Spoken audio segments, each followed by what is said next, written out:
tanang kadaugan,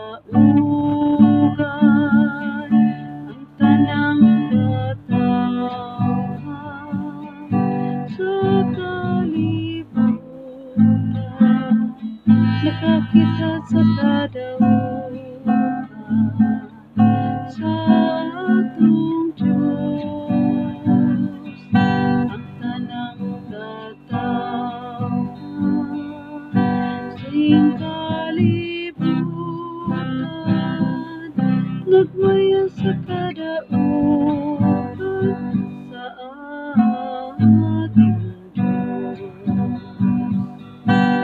Hayag sa GINOO ang iyang pag-daug, Gipaila sa kanasuran ang iyang gahom, Gituman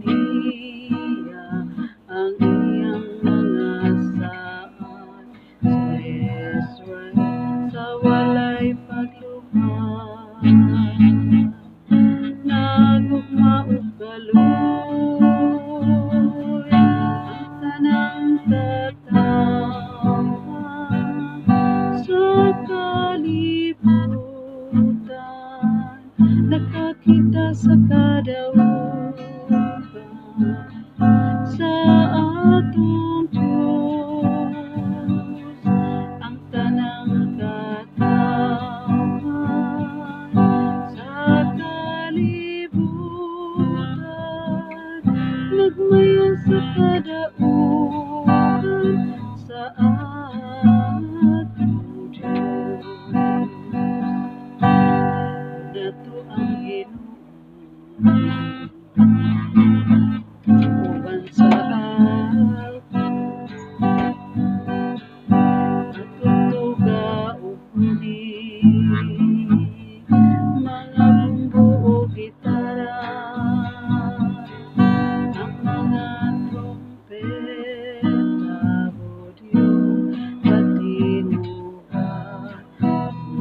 kusog isinggit sa kalipay, kadaugan sa GINOO, ang tanang katawhan sa kalibutan, nakakita sa kadaugan sa atong Diyos, ang tanang katawhan ning kalibutan, nagmaya sa kadaugan sa atong Diyos, nagmaya sa kadaugan sa atong Diyos.